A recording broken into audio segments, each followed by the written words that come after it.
I want to say it on the onset that I will look at the report that was tabled by the committee, and the PS and the minister, if at all they have confirmed that that is not their section, then, and he attended the cabinet meeting, then he has something to answer to his bosses. But Mr. Speaker, in Parliament, we work with, under your leadership, we work with flow of written communication. We receive, before a bill comes to the House, there must be accompanied by a cabinet memo, and the Attorney General also sends the cabinet memo, the bill, and his letterhead.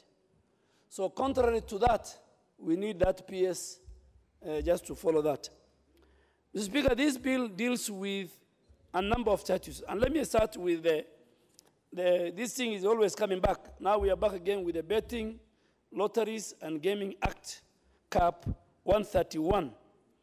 And this bill in the Gaming and Lotteries Act and Gaming Act is trying to amend that act in order to relook at the penalties which have been provided for in a number of sections. If you look at the bill in section 5483, section 10, subsection 2, section 11, subsection 4, section 59.2, and section 61 of that act of the Betting, Lotteries, and Gaming Act, and see whether that can be enforced.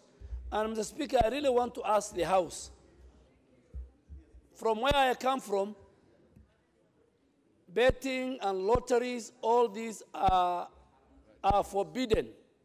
They are haram, you know? So let me speak for the other Kenyans. And I'm sure the member for Kiharu is sitting here. And let's talk the truth. If there's one single thing that is destroying the people of Kenya, whether it is in the rural areas or in the urban centers, it's betting. It's a moral question. You know, we need to balance between the tax we receive and the destruction it does to the society. And if we feel as a country that we don't want, and please, for those of us who profess Islamic religion, we don't want you to do haram. You know, there is very little difference between the Old Testament and the Quran. If you read, those are the holy books of the Almighty God. So please, members of parliament, people are not going to farms. People are not going to shops to run their business. Children are not going to school. 24 hours, they are betting. They go to gambling. They go to the lottery. Let us, on a starting point, let us increase and put heavy penalties as this law is asking us to do. This bill also is seeking to reduce the amount of betting and lottery tax payable by these companies. We should not allow that. In fact, now it's 35%. We should increase it to 50%. We should increase it until the people who are making millions and billions of shillings do not see the value of doing that business. That's number one. Number two is this miscellaneous law is looking at to amend the Dairy Industry Act, Cap 336. And this dairy industry is very, very important in our national economy.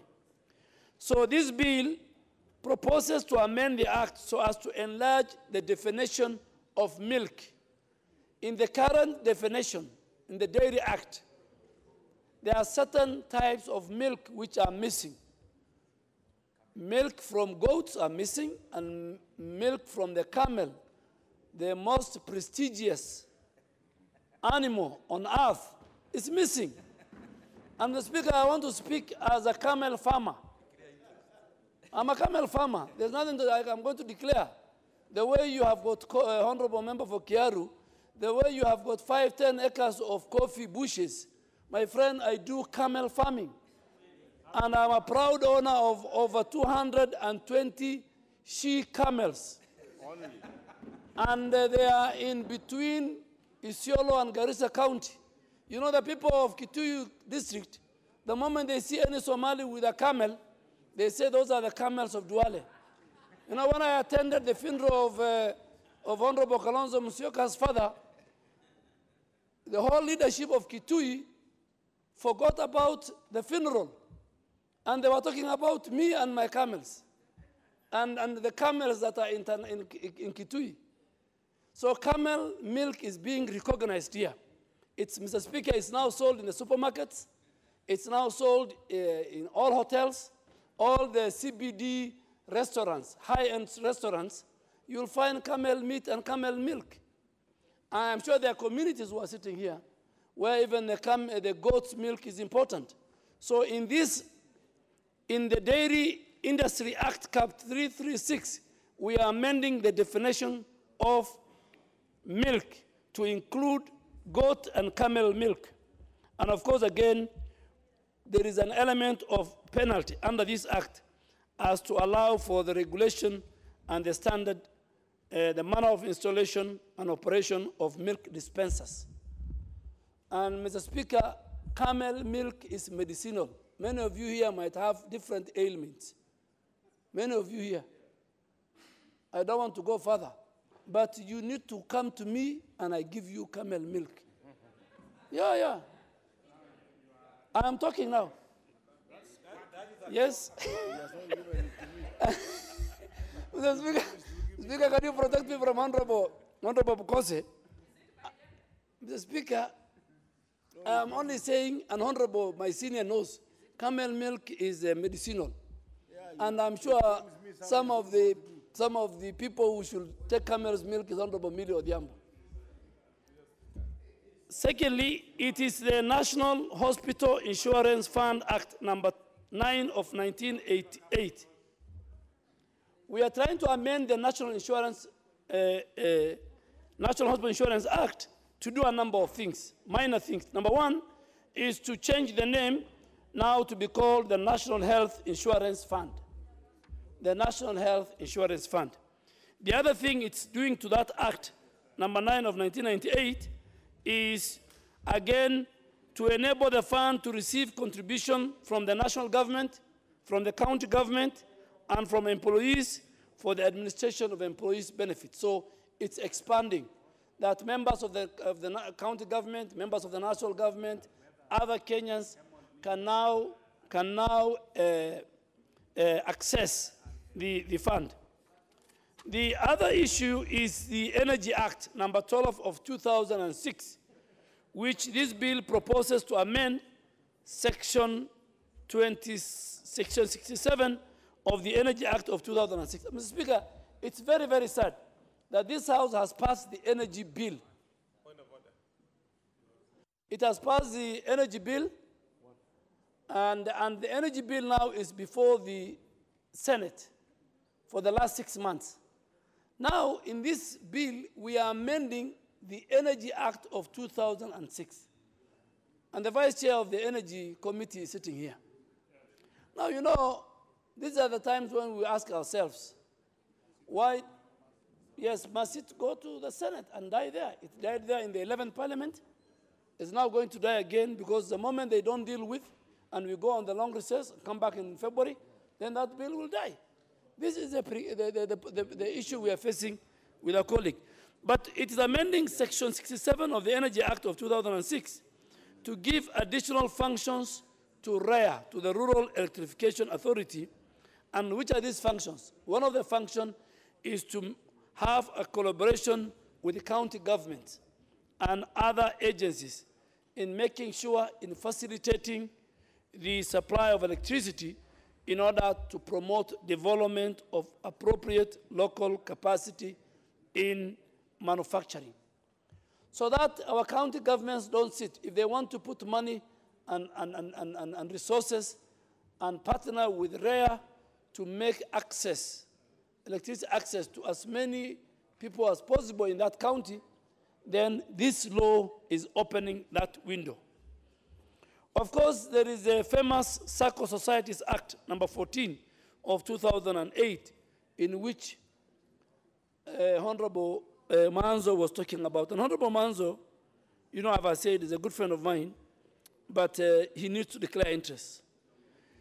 This bill proposes to amend the Sacco Societies Act in order to create exceptions to the restricted investment that a Sacco society is permitted to make. The bill seeks to provide for the establishment of what we call a special fund by Sacco societies, the establishment of an investment committee to monitor and supervise the special fund, and the appointment of a special fund trustee who shall be responsible in receiving and investing in this special fund. And it's protecting members' contribution. So this amendment put it in law how to streamline and protect Kenyans who invest their monies and their resources through SACCOs. Mr. Speaker, then there is an issue of Macro and Small Enterprise Act of number 55 of 2012, which we call it the SME.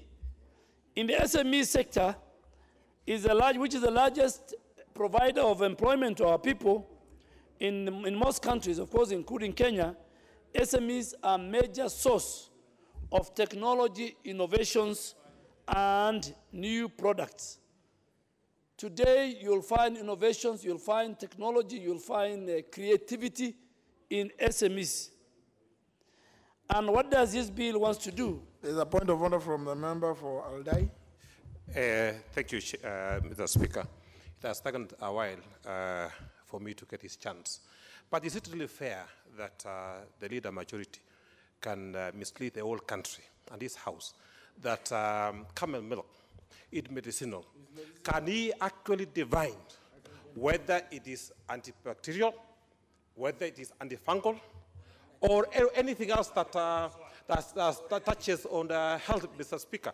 Because I'm also a scientist, Mr. Speaker, and I've never come across anywhere that tells us that there are components in camel milk that actually treat any element in a sector of medicine, Mr. Speaker.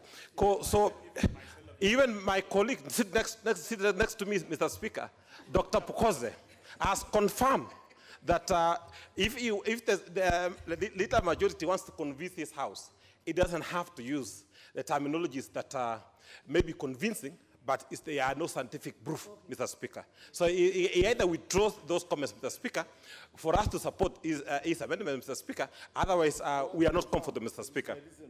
Sorry, you know, unfortunately, you say you did not claim to rise on a point of order. You say you asked whether it is fair, and no. Now you know, unfortunately, that is not indeed a point of order. It is a point of argument, and you know, you are saying that you are a scientist. Now, because we are not in any laboratory now, it is a statement you are at liberty to disagree with him. And this bill is actually not even about the science in camel milk. It's not about the science in the camel milk. No. There's not. I think there's no point. That's just you know, you have an opportunity to make your point. Honorable Pukose, you still insist on giving us a medicine. Mr. Speaker, you know your eye had not caught us when we rose on a point of order. At that stage, it is true that the majority leader had stated that among the values for camel milk is that it is medicinal. And he was actually advertising himself for people to come to him for advice on how it works. But Mr. Speaker, I think it is misleading, because in all my 6 years undergraduate and all my 5 years postgraduate in medicine, as a medical doctor, camel milk is not one of the drugs for the treatment of any ailment that is known to man. So it will be important that the majority leader exactly states very clearly. But if he wants to, if he's a herbalist, then that is not a field that we are part of it. Maybe he can advertise just like any other herbalist that this that camel milk might be an element, might treat some ailments as a herbalist. No, members. Now you want to keep arguing on this issue of member for Wajir West. Member for Wajir West. Thank you, Mr. Speaker. The honorable member who claims to be a medical doctor seems to have stopped studying science immediately after he left university. There are new discoveries of medicine, and probably you stopped studying science and medicine immediately after you left university. Probably this is one of the things the Honorable Duale should educate you on the value of camel milk. Thank you. I told you, members, we are not getting anywhere because we are getting into a very complicated. You use your card. Use your card, not your hand. Let me allow the member for. Now you are trying to. Thank you, Mr. Speaker. Mr. Speaker, I want just to confirm what the majority leader said, that camel milk is medicinal. And I'm surprised, I'm actually shocked that a doctor of the caliber I've been told he's a gynecologist. He operates. I was prescribed, Mr. Speaker, about 2 months ago with the camel medicine. I'm now okay. I can even fight you and fight everybody here and beat them all. It's medicinal. Now, honourable members. Now you see, one of the most renowned doctors in this country. Now, member for Game, what is your point of information? Who are you informing? Mr. Speaker, sir. You want to give information? I want to give the Honorable Pokose information that he does not have. Has he asked for it? I think it's important, Mr. Speaker, he has accepted. The whole country is watching a doctor of his level of repute dismissing the benefits of camel milk. For record, camel milk has potassium and phosphorus, which is useful in creating a balance in your body and reduces high blood pressure. And more importantly, for people who are growing older, it also rejuvenates you and helps you perform other duties that are known. Thank you, Mr. Speaker, sir. No wonder the Honorable Angwenyi then says he has been rejuvenated. I think, okay, for whatever was, let's allow the Honorable Leader Majority to continue with his contribution. Now we know the elderly like Angwenyi have had some benefits from camel milk. Mr. Speaker, you know, when you provided these gadgets, these very, very good gadgets with the internet, in even 5 minutes as I'm talking, you can Google and check whether the camel's milk is medicinal. And that is what the Honorable Member for Game did. Yes. But because we have people here behind who are computer illiterate, the member for Aldai cannot even know how to produce the order paper from this gadget. So it is complicated for him to know the medicinal value of camel. Mr. Speaker, Mr. Speaker, the second one, the Speaker, the second one is a gynecologist. And we know gynecologists are experts in only certain parts of the body. Yes. They cannot.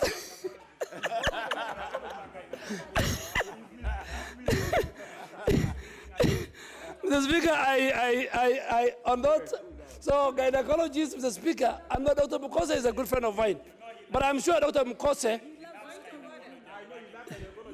Mr. Speaker, if you allow me, you know, during the sugar report, we know how Honorable Member for Aldai behaved. Yes. He's a man with tantrums. But I really want him, and I really want the clerk of the National Assembly to take induction course on how these gadgets are being used. The essence of the internet here is for you, as Honorable Milo Odhiambo is talking, you can check that item and don't raise point of order. But they're here. But because of, we are many, so we have a lot of handicaps. So we can. But Mr. Speaker, let me go to the Micro Small Enterprise Act, number 55. I have left the milk. The SMC sector is, I said, the largest provider of. For Suba South, Suba North, what is your point of order? Mr. Speaker, sir, I'm very interested in what the Leader of Majority is saying. But you see, in order to suggest that we can Google, because on this side, there are no gadgets, and he's talking about the medicinal value of a camel, and some of us would be interested in knowing the medicinal value. Maybe we are about to get, something that is very beneficial to the country. We do not know. And only what the majority leader is telling us to Google, Mr. Speaker, I cannot Google. The only thing in front of me is water. I cannot Google water. There is no gadget in front of me, Mr. Speaker. Honorable Milo Odhiambo, the commission is really pushing on these gadgets because we think that whoever was given the contract has failed the commission because it's not delivered. And I was addressing this matter this morning that we cannot continue this way. Either the commission must determine these contracts and give it to somebody who can deliver. What is giving just the casement, the casing? That's the only thing that is remaining. We can't have this kind of thing happening. So that when somebody says Google, you at least agree with the Honorable Milo Odhiambo, you are able to. So it's a matter that is going to be addressed. But for the time being, I will encourage the member for Suba North to move to a place where there is an iPad. or you, and I'm sure the Honorable Milo Odhiambo is holding an iPhone. Please make use of it for the time being. For the time being only. Yeah, even the iPhone, the smartphone, Mr. Speaker, can do better. But thank you, the member for GAME. You know you have replaced a very intelligent man, and you are very intelligent. The people of GAME have not made a mistake. Honorable Speaker, the next one is the Micro Small Enterprise Act. And nobody is forcing anyone to drink camel's milk. In fact, it's very expensive. Some people cannot even buy. It's very expensive. It's not like the goat milk. So we are not forcing.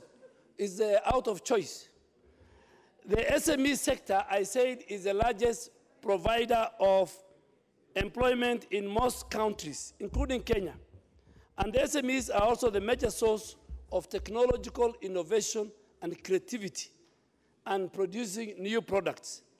And they're essentially very competitive and efficient how they work. The bill, therefore, seeks to amend the Micro and Small Enterprise Act to create a conducive environment for investors. Mr. Speaker, you need to increase time for me. Speaker, I need some more time because, I had to talk to Honorable Pukose. I'm told now he's a surgeon, not a gynecologist. I need to correct it on the record. And he's my friend. So at least for Dr. Pukose, I will go that route. But the other scientists, I don't know what he has studied. The other scientists, we don't know. It can be even herbalist. So Mr. Speaker, I need some more time because, the camel milk disorientated the house. Yes. No, I'm saying, the bill was moved, I know that. But I just need 2 more minutes. One is on the Technical and Vocational Education and Training Act, number 29 of 2013. This bill proposes to amend TVET, Technical and Vocational.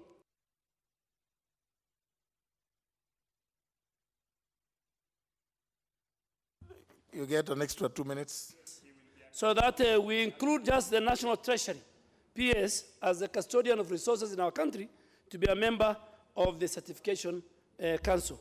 And then lastly, Mr. Speaker, I just want to touch on the Public Procurement and Asset Disposal Act 2015, number 33 of 2015, which the bill seeks to amend that act to make provision in relation to the board and the process of procurement by public entities. And this is where I saw the member for Madira, Mr. Speaker, writing a letter to you to amend the Procurement Act. If he's here, this is the best opportunity, so that he debates here, and then when it comes to the third reading, he brings his amendments. So, Mr. Speaker, it's really good to talk to members that when you write a letter to the Speaker, it's also to go further and look at the available pieces of legislation which are existing in the House through our website, so that you can find a way to link your whatever you want to do, so that you don't just say, I want to amend this, and then you don't go further. There are a number of pieces of legislation in the pipeline. Please make time to look at them one by one. So those who want to amend the Public Procurement and Asset Disposal Act, number 33 of 2015, you have an opportunity. If you want to lock out certain players, please come and amend this further. This bill has given you the infrastructure to ride on. Thank you, Mr. Speaker. I support. Absolutely, and that's why I've been insisting that members please make laws here, not on TV shows. There's no law made there, because I'm sure after that there has been a lull now. There's no more. The law is no longer being made, because whoever was making the law there and making Kenyans begin writing to me as to why I'm sitting on the legislative proposal did not know that actually the avenue was there. And I spoke about it just before we went to a short recess, that this is the opportunity. Anybody who desires, and I know he's not the only one. There are a few others who have written proposals to amend the Public Procurement and Asset Disposal Act 2015. Instead of waiting to bring you a standalone amendment, which may take a much longer time, this is the opportunity, because through the statute law amendment bill, you have the chance now to bring in whatever amendments, as long as they are not completely different as to offend the rules on public participation. Member for Ndhiwa. Thank you, Mr. Speaker. I want to thank Majority Leader for this bill, and I support it. There are some areas, Mr. Speaker, that I'm very interested, and I want to just emphasize. The area of KEMSA, I think we did do the qualification and give the president who should be appointed. I think that would be of great help, especially somebody with degree. We also said that the Council of Governors should be represented, and I think that was proper, because most of the business are done there as implementers. In the area of betting, Mr. Speaker, I think this has brought a lot of problems, especially in my constituency. And if possible, the increment of taxation from 35 to over 50, I think would be a deterrence for this game. I know we get money from it, but what is needed for intervention for those who have been addicted is even more, much, much more. On energy, Mr. Speaker, I do support collaboration, because many times if it's a national program and the county governments are not included and other players at the ground, it's just installed and left. But if we have this collaboration and cooperation, we'll have the installations, access, yes, but also sustainability maintained. TVET, which is another amendment, I think is correct for the PS Treasury to be a member. But lastly, Mr. Speaker, for the debate that has been here for a long time, I think was devoid of some facts. Broadening the definition of milk to include goat milk is not only good, but it's better and should be advocated and marketed by the Ministry of Trade, Agriculture, as well as Livestock. Goat milk has the property of immunity, so strong. It's also prevents inflammation, as well as good for digestion. It's less allergenic, meaning most of us react to bovine milk, and some can be very fatal, but not with goat milk. It's also, it has a potential, somebody said it here, potassium, special potassium, which is very essential for the prevention of blood clot. That is very important. Now for the camel milk, for my friend, it's factual. This is not debatable. That all autoimmune diseases, there's an element in the camel milk that prevents it. The aging, anti-aging elements, I think that's why the majority is very young, because it takes this milk. So these are proved. It's not just talking. These are proved. Those who claim to be scientists should have got that. And lastly, weight loss. We talk of HIV. The most important milk is goat milk for immunity and weight loss, prevention of weight loss by this milk. So, Mr. Speaker, I do support this, and I challenge the ministry responsible to market them so that they can hit the markets without going on dual as an individual. But I think it's good for all Kenyans across the line. Now, lastly, NHIF. Initially, we used to say National Hospital Fund, meaning ensuring those who need biomedical intervention. But we are now marketing health insurance so that we can improve public health, and I think that the change of that term is just correct. Thank you, Mr. Speaker. I support. Honourable members, I just wish to point out that, to draw the attention of the House, the fact that this being a statute law miscellaneous amendment bill, it was dealt with by 9 committees. I know specifically the Committee of Trade, among others, has, I think, considered 4 of the bills, 4 of the laws proposed to be amended. The Committee on Agriculture has 3 of acts to be, which are proposed to be amended. Yes, the Committee of Sports, Tourism and Culture, looking at betting lotteries and gaming acts. Committee on Labor, National Employment Authority Act. Committee on Health, National Hospital Insurance Fund Act. Finance and Planning, the Statistics Act, the Public Procurement and Asset Disposal Act. Agriculture, as I've already said, Dairy Industry Act, Crop Act, Fisheries Management Development Act, Energy Committee, Energy Act, Transport and Public Communication, Urban Areas and Cities Act, Education and Research, Technical and Vocational Education and Training Act. Honourable members, the reason I'm drawing the attention of the House to this is because surely if all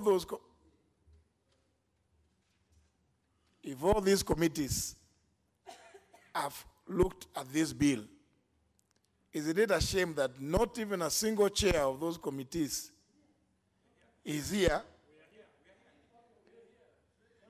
Or at least I can say a vice chair of 1 and a chair of 1. So yes, I think just that committee. There was not energy, the vice chair is here. But I think, honourable members, it just also speaks volumes about also leadership. Because if you know that you have considered, your committee has considered this bill, honestly, it's only fair that you should be present here to lead debate, tell the House what it is that when you had engagement with the public, what views you got out there, and other aspects of the bill, that propose to amend other existing laws. But to have all the chairs, and they were all here, it's like they didn't know. They have not looked at the order paper to know what is happening. They have all gone out, surely. It speaks volumes about leadership of those committees, and it's not a good thing. It's not a good showing. So those committees, I think, should be requested to pull up their socks with the exception of energy and trade. Because I know the health committee, even though they don't appear to be present, with the presence of the Honorable Nyikal, they are more than adequately represented. But I know for a fact with the Honorable Nyikal here, the committee will be properly represented. But I think it's not, it doesn't show well when you're dealing with a law or a bill that is amending several acts, and various committees have considered those acts. I think it speaks volumes. I can see, for instance, there is on the request, Honorable Ole Sankok, nominee number 001, absent, not desiring to be present. Next to him, Honorable Member for Gishogo Gichimo Gidinji. Also, you can see he placed his request and decided to be where he is. Member for Endebes. Member for Endebes also, no? Thank you, Mr. Speaker. We were just consulting with the majority leader on recent articles on the medicinal value of camel milk, and I think I'm now more knowledgeable. And you know, a wise man will always accept new information, and especially in my field, any new information is good.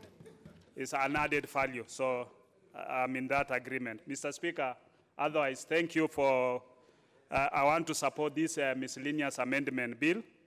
Mr. Speaker, on issues of energy, especially on the expanded role for the REA, Rural Electrification Authority. This is important because in the initial act, the role of REA in its relationship with the county governments and also other agencies in terms of energy provision within those rural areas and supporting local industries was not very clear. This one goes further to that.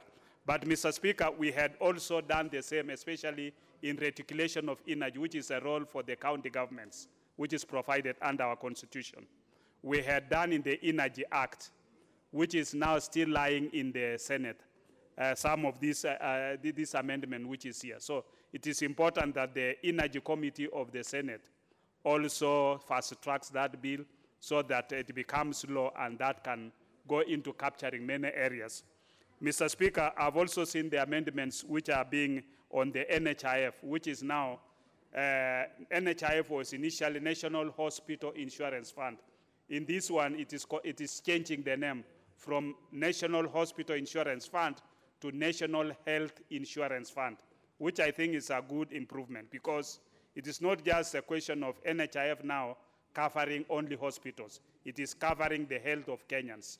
And this is in line with the big four agendas by the President on provision of universal health care. I think this is a very important amendment. Mr. Speaker, I've also seen the issue on the Betting and Lotteries Act, where we are reducing it tends to reduce the tax on the gaming and lotteries. Mr. Speaker, I know issues of betting in this country are very emotive, especially where it is touching on the young people who don't know how to control themselves. But we should also think of it as business that is also supporting, because worldwide, betting is there. When you look at even the sports, which is being covered, Sports Pesa, English Premier League, or whichever Premier League is there, betting is also done there.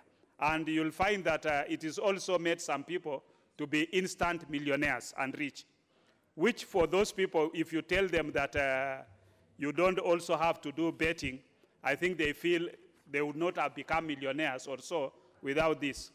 So to me, having a liberal mind, I think this is, we need also to, as much as we want to regulate the gaming and the betting in this country, we should also act responsibly and provide for both those who are carrying out the betting business or the gaming business to operate in an environment that they are also, because these are businesses which people have invested.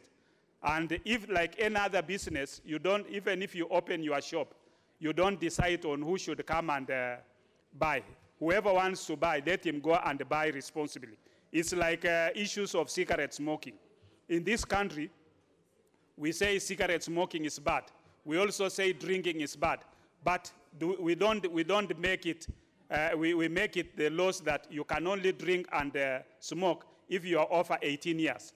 So for those who, I think we will need to also think of in line of making sure that these businesses operate within the law, but they are also able to do a profitable business. So, Mr. Speaker, I'll hold a different opinion when it comes to betting, that we should be able to allow those who want to do betting to operate their businesses within the environment, and also those who want to do betting, let them also do the betting. So, Mr. Speaker, with those few remarks, I want to support these amendments. Member for Mwaya. Thank you, Honorable Speaker, for this opportunity, and welcome back.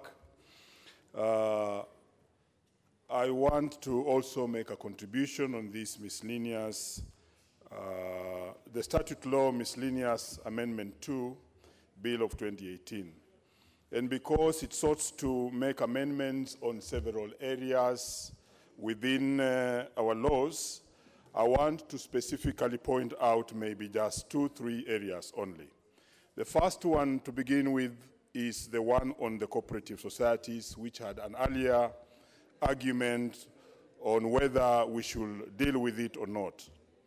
I want to demonstrate to the House that the amendment being brought on the cooperative societies is not good for the cooperative societies.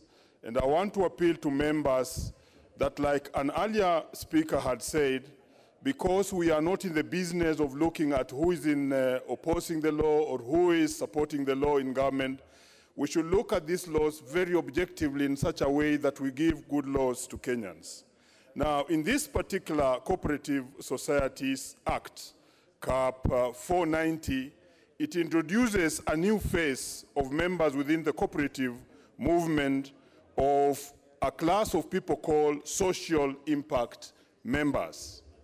Honorable Speaker, I want to draw the House to the attention that these social impact members have been given a very easy way of being adopted within a cooperative movement. And the law is going ahead to say that through a cooperative AGM, it may pass a law in by an ordinary resolution. It therefore gives very easy leeway for all the cooperatives to create these social impact members. But later on, if you read the law, and I would want members to really read this law, you will see that this class of members called the social impact members are of great influence within the cooperative, which members have struggled with for a very long time to create and have been maintaining them. This particular amendment creates this class, and these social impact members of the cooperatives do not even pay membership fee. So they are only brought on board as important members to influence the running of the cooperative, but they are not paying membership fee. The law further says that these social impact members will be the only ones to lead in certain areas of operation within the cooperatives. And in essence, it defranchises or it removes the democratic rights of the original, the organic members of the cooperatives to actually participate in the affairs of the cooperative movements. It actually removes their rights to make decisions on issues that concern investment committee, on issues that concern special funds within the cooperatives. It also removes the voting rights from the organic or the original members to make any decisions on special fund trustees. Honorable Speaker, the cooperative movement began as cooperatives way back in 1908 and 1917. But later on, they also involved themselves in investment. And they have already created investment units within themselves. They have created trustees within themselves. But this law is bringing a new class of people who have not been existent before to come and manage the investments of the cooperative society movements in Kenya. And they will not be members. When you look at this particular bit of the law, you realize that it will actually end up creating a situation whereby we have a new set of cooperative members who are not members by law, but who have been given roles to manage and drive the cooperatives in this country. And it will defranchise the organic members of the cooperative movement. And therefore, I think to that particular extent, when we move to the third reading of this bill, I would be begging members that we remove this clause of social impact member. The same applies to the institution of the SACCO Act 2008. Honorable Speaker, we dealt with this bill last week, and it was a bill we dealt with, and we amended it in its fullness. It was introduced by the chair, and I think it's still going through the ranks of lawmaking in the House, but we did not see this amendment. So again, in this amendment, they introduced the same thing, the social impact members, who have been given in excess of powers to be the only ones to deal with the following areas: the special funds.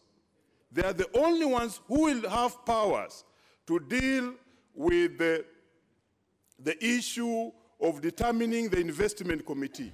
And in fact, the amendment allows them to choose 4 people who will be in charge of investments. I've dealt with SACCOs for a long time.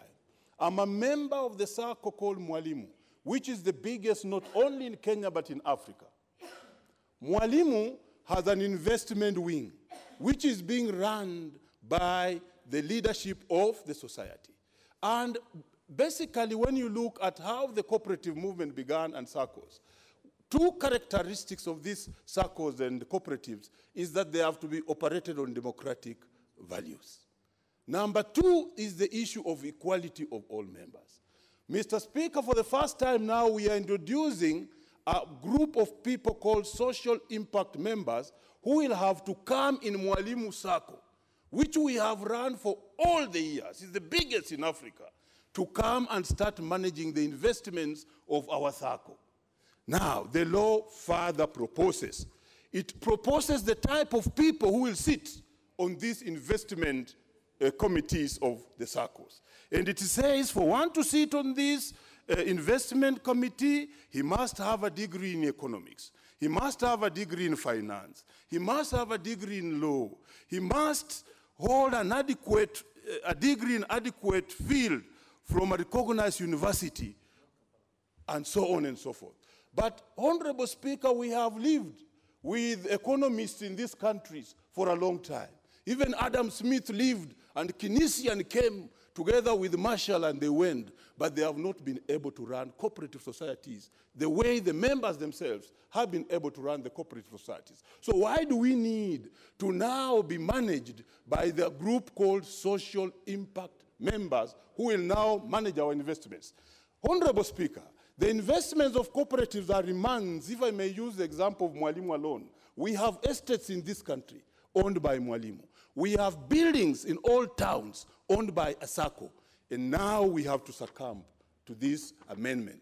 I'll be trying to convince, and I want to convince us, the members in the House, that we reject this particular amendment on social impact members within this particular amendment. Lastly, Honorable Speaker, there's the issue of the National Hospital Insurance Fund. Very good. When you look at the memorandum, the way it has been introduced is very fine, it's very pleasing, and it's good for everybody. Because, Honorable Speaker, among other things, it now brings in membership from not only the national government, but also from the county government. It also brings in grants to also support the national hospital insurance, without necessarily talking about the name, because for me the name is not anything bad. It's good for this country because the amendment on the name is good for me. But Above all, it is very good in the memorandum because it also now expands the national hospital insurance to cover members who have got no capacity to pay. For me, that is very, very good and is welcome. However, deep within the law, it now strikes on the original understanding of how this institution was run. There are several groups of workers within the National Hospital Insurance, and these were represented, they were represented by the following organs. This law removes COTU, it removes the medics, who are the professionals, it removes CUPET and NAT, who are in charge of the entire leadership of the teachers who contribute to NHIF, and actually replaces them with a group of 5 people, only selected by the cabinet secretary. And these 5 group of people are enough to make quorum for decisions within the board of the NHIF. And that means that we shall have a situation whereby there's taxation without representation. The members, the workers' contribution to NHIF is not protected. Member for Kiharu. Thank you very much, Mr. Speaker. Honour members, when you see the red one, you have 30 seconds. Thank you very much, Mr. Speaker, for the chance to contribute to the Statute Law Miscellaneous Amendments Act, Bill 2018. And Mr. Speaker, I want to start with the amendment that is proposed in here insofar as Circle Societies Act is concerned. And Mr. Speaker, I have gone through it, and I wish to depart even from the many arguments that I've had before on this floor, Mr. Speaker, especially on the creation of the special fund within the circles. And I say so, Mr. Speaker, because reading the intent of the same, Mr. Speaker, I have seen that one of the roles of the said special fund is to provide startup and early stage finance to an eligible person with respect to viable innovations and assessed by the investment committee. Mr. Speaker, I say so because in our current finance setup in Kenya, Mr. Speaker, there is actually no organization, or there is actually no way that an innovator or a person with who come up with a new idea can get funding, Mr. Speaker. Because when you go to the commercial banks, of course they need security. And Mr. Speaker, there is usually a paradox that many people who have this kind of innovations and those who have this kind of ideas that needs funding, Mr. Speaker, do not qualify for the normal commercial loans. Mr. Speaker, I say so because if you study even the emergence of Silicon Valley, as we know it now, Mr. Speaker, it was a convergence of many factors. And one, Mr. Speaker, of course, was the policy for immigration, which was being used to do Stanford University. And the other one, the most critical part, Mr. Speaker, was the availability of venture capital, especially in Francisco, around where Stanford University is. And therefore, Mr. Speaker, the convergence between the people who are going through Stanford and learning especially science, technology, mathematics, and engineering, Mr. Speaker, their ingenuity would actually find funding from these venture capital and venture capitalists, Mr. Speaker, who were then around San Francisco. Mr. Speaker, there could never be a company like Facebook without a person like Peter Thiel. He's not the founder, but he's the person who came up with the fund, one of the initial investors and early investors in Facebook. There could never have been Twitter without the people who first funded Twitter, Mr. Speaker. There could never have been Google without Sun Microsystems, which were one of the first investors in Google, Mr. Speaker. Because an idea may remain an idea unless it is commercialized. And currently, Mr. Speaker, there are 39 companies from the Fortune 500 who actually have headquarters in Silicon Valley itself. And Mr. Speaker, without the initial funding, without the seed capital, this company would never have seen the light of day. And Mr. Speaker, I think we also need to expand our capital markets, even to support the same amendment that is being proposed in the Societies Act, Mr. Speaker, so that we can have more venture capitalists, we can have more private equity funds, Mr. Speaker, who can provide the much needed capital, especially for ideas, because there is scanty sources, Mr. Speaker, for this kind of funding. Mr. Speaker, even going back to the same Silicon Valley, because this is a very critical amendment as far as I'm concerned. You can find that, Mr. Speaker, for example, there are people who are called PayPal mafias. These are the people who founded PayPal. Some of them, of course, provided funding.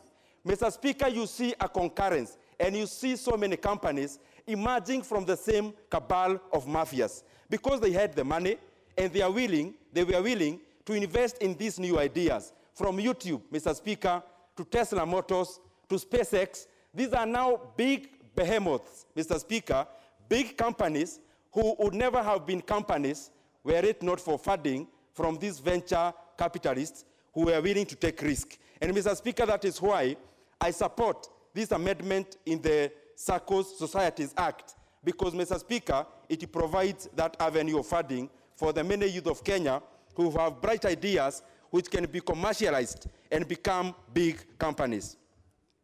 Mr. Speaker, I have also seen the proposed amendment insofar as Micro and Small Enterprises Act of 2012 is concerned. And Mr. Speaker, the intent of this amendment is to have a breakthrough and to have, to enhance, Mr. Speaker, the way our SMEs conduct their business, to enhance in terms of capital, to enhance in terms of how they get finance, because, Mr. Speaker, micro and medium enterprises, Mr. Speaker, actually are the biggest employers in this country. Mr. Speaker, these are companies that are run, Mr. Speaker, by people who may not have a lot of ways to conduct and even to look for markets by themselves. And, Mr. Speaker, this amendment, and especially combining it with the amendment on the Crop Act, Mr. Speaker, which is trying also to add value to the agricultural produce that we get in this country, Mr. Speaker, will go a long way into, Mr. Speaker, spurring the same subsector of small businesses, and especially insofar as agro-business is concerned. Because, Mr. Speaker, our competitive advantage as a country, especially is in farming, and we should gear our investments insofar as manufacturing is concerned in terms of adding value to the produce that we get from our farms. Mr. Speaker, as a youth of this country, also I have a lot of interest in the amendment proposed insofar as gaming and notaries is concerned. And, Mr. Speaker, even the majority leader put it very well, that we need to have a balance between raising taxes and the moral fabric of our nation. Mr. Speaker, currently most of our youth, Mr. Speaker, are engaged in this hope that you can keep on betting, you can keep on engaging in lottery, Mr. Speaker, and you don't need to work extra hard, Mr. Speaker, to create wealth, because there is a supposed shortcut to getting rich, Mr. Speaker. And, Mr. Speaker, it is my feeling that we actually need to increase taxes, Mr. Speaker, insofar as betting is concerned. And, Mr. Speaker, Henry Ford used to say that if you earn money and you are not engaged in any kind of production, that is more or less respectable graft. Mr. Speaker, there is no way lottery and there is no way gambling, Mr. Speaker, adds any value to the economy of this country. There is nothing like production in lottery, Mr. Speaker, and therefore, Mr. Speaker, we need to look at the bigger picture, and we need to look at the bigger cost of betting, Mr. Speaker, and lotteries, so that we can have, Mr. Speaker, laws that put a stop or even a comma on the same. Mr. Speaker, as I go to the finish, the amendment of the PPP on the public-private partnership, Mr. Speaker, insofar as especially building infrastructure is concerned, is also a very timely amendment. Because, Mr. Speaker, currently, we have a law that guides PPP in this country. But we find, Mr. Speaker, ever since we made this law in this House, there has never been even a single deal in this country closed on the basis of PPP. because we made a law, Mr. Speaker, but there are a lot of bottlenecks insofar as implementing the same law is concerned. And Mr. Speaker, the reason why I support this amendment is most of our finances, and especially when it comes to funding our infrastructure, is derived from taxes. Mr. Speaker, the reason why I support PPP and this amendment is based on the principle of taxation called the benefit principle, Mr. Speaker. Instead of taxing my grandmother, for example, to build a railway, it is good to call upon the private sector, Mr. Speaker, to come and do the same kind of infrastructural development and actually tax the users of that railway instead of taxing someone who may never actually have any benefit insofar as that infrastructure is concerned. Mr. Speaker, I support the amendment is proposed, and I thank you for that opportunity to contribute. Geoffrey Osotsi. Thank you, Mr. Speaker, for the opportunity to contribute to this important bill. Mr. Speaker, I rise to support this bill, but I have concern particularly on the SACCO society as expressed by other members. This bill, Mr. Speaker, proposes to amend a number of legislation. But looking at some of the legislation that this bill proposes to amend, some of them this House has already dealt with. For example, Mr. Speaker, it proposes to amend the Betting, Lotteries and Gaming Act by reducing the taxes from 35% to 15%. You are aware that this amendment has already been done under the Finance Act 2018. The same applies to Urban Areas and Cities Act, which, as you are aware, last week, it went through the committee of the whole House. And we also have the Kenya Medical Supplies Authority Act. Mr. Speaker, I think maybe in future, we need to look at really the content of miscellaneous amendments, because some of them we may have dealt with in other amendment bill, now creating a scenario of what I would call cyclic legislation.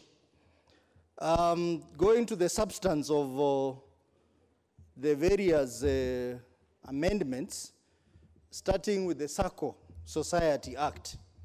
Mr. Speaker, this amendment, as expressed by other members, seeks to introduce a special class of members called the social impact members. It is not clear who are these social impact members. It borrows the definition from the Cooperative Act. But I think this amendment must be very specific as to who are these social impact members, who are supposed to contribute towards a special fund. Mr. Speaker, most surprisingly, it talks about the creation of the investment committee. Investment committee that will determine the amount of contribution into the special fund. I want to believe this is a very important committee, but the membership of this committee is people who are not members of the parent SACCO society. These are outsiders. So this is a scenario where we have a SACCO, and then you create an investment committee of people who may not have large interest or stakes in the cooperative society, who will come in and basically manage the special fund. I think, Mr. Speaker, this is unacceptable, and it is also insisting that the membership to this investment committee, they must hold degrees in areas like economics, finance, law, and SACCO operation. Mr. Speaker, it may be very difficult for some SACCOs, for example, border SACCOs, to be able to finance these people who will sit in the investment committee. And it will be an extra cost to some of these SACCOs. Who is going to fund the operation of this investment committee? It is the members. And if it is the members, then, Mr. Speaker, I don't see the reason why we need to have an investment committee, while at the same time, the amendment also proposes what we call the special fund trustee, which if you look at it, basically, it performs almost the same function as the investment committee.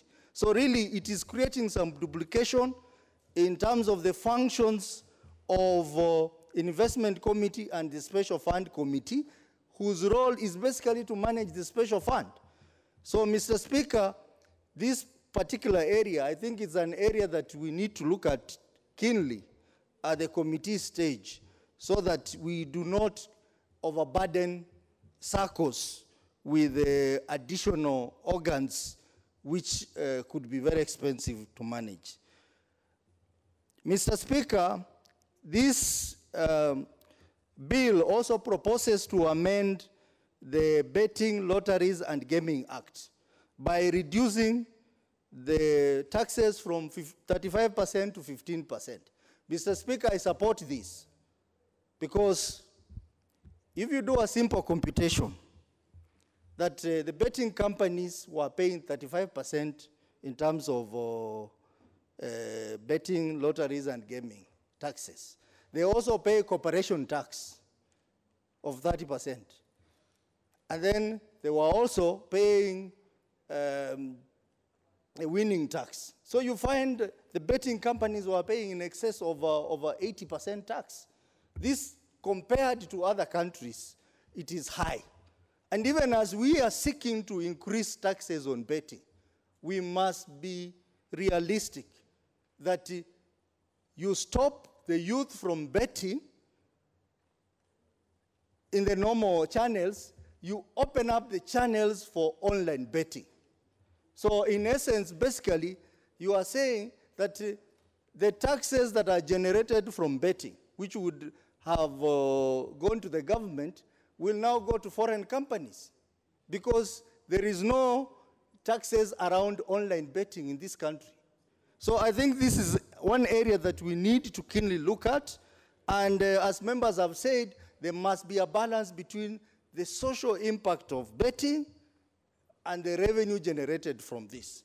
And I think the balance is there because in the Sports Act, it provides very clearly that all monies arising from betting, lotteries, and gaming shall be deposited in the National Sports Fund for the purpose of promoting sporting activities among the youth. So that these youth who are doing the betting, they also have an opportunity to also engage in gainful sporting activities. But, Madam Speaker, I am concerned that the monies that have been generated from betting, lotteries, and gaming have not been deposited in the National Sports Fund. And this has been confirmed by the CS Treasury when he appeared before the Implementation Committee and said that the money was instead deposited in the National Consolidated Fund. Mr. Speaker, this is unacceptable because this House cannot act in vain, that they pass a legislation and then particular ministries do not implement. This is something that we must look at because we have youth who want to benefit from this particular fund. Madam Speaker, it also proposes the establishment of the Directorate of Urban Development and Management under the Urban Areas and Cities Act. We have just gone past the Urban Areas and Cities bill, and this issue did not arise. And now it is coming under miscellaneous amendments. I think these are some of the things that I call cyclic legislation, which we need to look at. But all in all, Madam Speaker, I still insist that this bill should not pass in the current form it is in on the matter of the SACCO Society Amendment Bill, because this is going to kill the SACCO movement in this country. Thank you, Madam Speaker. Very well. I reject. You reject. You oppose. I think that is the parliamentary, but of course it still remains the same. The member for Molo, the Honorable Kimani Kuria. I thank you, Madam Speaker, for this opportunity. I'm looking at these several pieces of legislation, and Madam Speaker, I'm finding very rich contributions and very rich clauses that is going to enrich the law in this country. On the issue of betting, Madam Speaker, I hold a contrary view to what most of my honorable members, my colleague honorable members have said. Because on this matter of betting, we have to agree that betting in this country is here to stay, whether it is in Kenya or any other part of the world. And when you're thinking about the reason why we are taxing this betting, are we taxing it to prevent it, or are we taxing it to raise revenue for this country? But you must also remember that if you're only taxing it to punish them and not abolish it altogether, betting can be done online. This, Madam Speaker, therefore means that for me to place a bet, I do not have to reside to bet in a Kenyan company. So once we punish this SportPesa, Game in Kenya, and Bet in Kenya on all these other companies, all they need to do is incorporate these companies in, say, Uganda or Tanzania, and they'll be paying their company taxes there, and then the youth in this country will still bet on those companies, and the vice that you're trying to end will not necessarily have happened. So in as much as we debate the issue about gaming, we should do this with sobriety and look at the options available. Because I repeat, even if we bet, even if we tax them how much here, they can still incorporate in our neighboring countries, and they'll still have our young men and women continue to bet. Madam Speaker, I'm looking at the Circles Societies Amendment Bill, Madam Speaker, and there's a lot of conversation about this investment committee. Circles in this country have been a pillar of our economy. If you look at our grandparents that have bought some pieces of land somewhere in the country, they did so through those cooperatives. And I am also for the opinion, all these qualifications that are being made of these people that sit in these investment committees will more or less kill these circles. Because we had those old men and women who hardly had any education, but on the goodwill they had of these circles were able to run them so well that they perform so well. It is only from 2000 that we've had the collapse of so many of these circles. When we started introducing these technocrats who talk so much English but very little action, and the only thing that they go to those circles is to look at where they can root.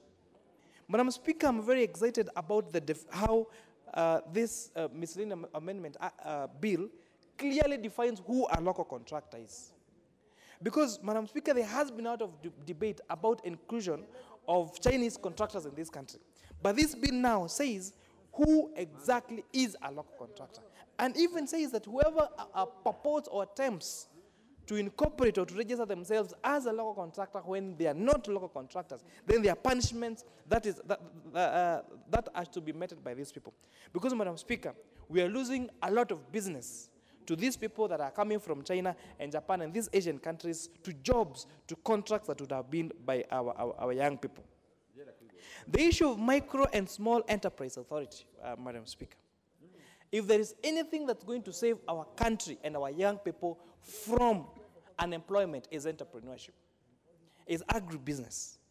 It's about these small jobs that these people that are selling sweets, that are selling mutumba clothes on the street, or wherever else they're selling them, Madam Speaker. But this is one industry that everyone looks at crippling. If you look at any what our county governments have done in their urban planning, we have almost none of them that have designated places for people to sell these small items. And where they are said to sell them, there's somewhere that they cannot access this market. So why not, for example, amend it in such a way that we have our young people who can open up our cities for business in the evening or at night? But we are claiming that we are making markets for our young people, but they are in a place where they can hardly access the people that are supposed to come and buy this, Madam Speaker. Section 46 talks about TVETs, Madam Speaker. We are now doing KCSE in this country, but we have deployed all our security agencies in manning this exam as if it's an election, as if I don't know what kind of, even to a point we could call it militarization of the exam. But it's because, Madam Speaker, we have overemphasized the importance of getting these good grades of A's and B's and C's in our KCSEs. And it is for that reason, Madam Speaker, you will find increased cases of mental health. Young people are in depression. Because when they go to sit for this KCSE, they know if you don't get an A and go to university, then your life is more or less doomed. But these TVETs come to address that and say that even if you get that D, even if you get that D minus, that does not mean that you, that you cannot do anything. That you can go to these TVETs, get a tailoring course, get a masonry course, get a carpentry course, and you can still be someone important in this country. If not, Madam Speaker, there's even been a lot of debate about what qualifications even members of parliament or members of county assemblies should have. But if you do a study, it does not mean that whoever is so well educated becomes a better leader or a better legislator. And there is even research to support this. And for this, Madam Speaker, I'm very impressed that we have put this issue of TVETs.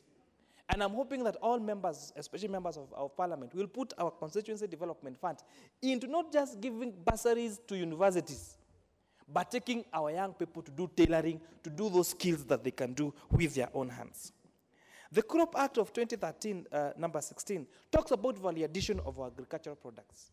Madam Speaker, even when you talk about the pillars, the big four agenda of food security and manufacturing, we are looking at doing so many big things. When we can, in Molo, we can do a cold storeroom for the many potatoes that are now in surplus production, and make crisps and make other value addition products from this. And this piece of legislation, Madam Speaker, I hope, is going to be implemented to the letter. So that we have crisps made from potatoes. We have, in whichever areas that we come from, whether it is an area production zone, whether it's a coffee production zone, whatever product that's made there, even if it's fish, let us not sell that fish as it is raw. Madam Speaker, 3 weeks ago, I did an analysis of our balance of trade between Kenya and China.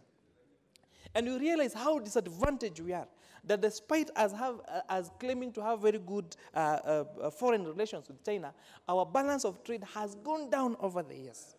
We have a chance, Madam Speaker, to redeem this if we implement this Crops Act of 2013 by doing value addition to our products. And when they are giving us money for infrastructure development and their loans, we can as well export food to that big market called China. We're talking about a multi-billion-dollar market for our food products. Madam Speaker, this miscellaneous bill also talks about our urban areas and centers. And I'm looking forward. We revised this and we said that areas that have a population of less than, of at least 80,000 people will now be an urban town. And they will be given infrastructure development for sewer, for water, and for all these other services. And I'm looking forward to the implementation of this so that I can at least see my hometown, Molo, being made an urban town. On the issue of data collection in terms of our census and statistics, I'm happy that you're making it a criminal for you to provide false information when you be collecting our census next year. Because, Madam Speaker, even the sharing of revenue is based on the population census that we have. So we are looking forward to collecting accurate data, and I'm hoping that this time around, even the collection of our data during the census will be biometric, so that we're able to know who resides where and what kind of resources should be allocated to those particular areas. When you're talking about the census, Madam Speaker, I was looking at number 20, where it's now by law that data and statistics should be collected and analyzed on the issue of forestry and logging. Madam Speaker, as you speak, there is a current ban on logging in this country. And all those major towns, all those economies that were dependent on the logging business are down on their knees. A town in my constituency like Elbago now, Madam Speaker, we have 5,000 young people and young women who are at home because Timsels, one of the greatest logging companies that we have that supplies timber all over Kenya, has closed down. All those other almost 50 sawmills have closed down. But, Madam Speaker, that does not mean that logging is happening. We have just stopped logging in our forests, but we're now harvesting even the smallest of our trees in our households. So if the intention is to protect our forest cover, does it mean only the forest, the trees that are in the forest, or does it also include the forest and our hope? And by this, Madam Speaker, I'm hoping that we're able to collect accurate data on our forest and lift this ban so that honest businessmen who have been gaining gainful employment from this logging can continue to do so. And for that, I support Madam Speaker. Yes, support. The member for Suba North, the Honorable Adhiambo Akoth, the Mili.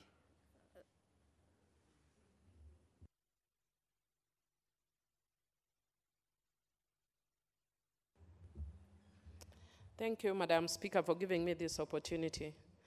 Madam Speaker, I will yet again just mention the same concern that I've had when we are dealing with miscellaneous bills. Madam Speaker, if you actually look at the content of the bills that are before us, they are very weighty issues that are contained in several pieces of legislation. And this is coming shortly after dealing with another miscellaneous amendment and another omnibus piece of legislation.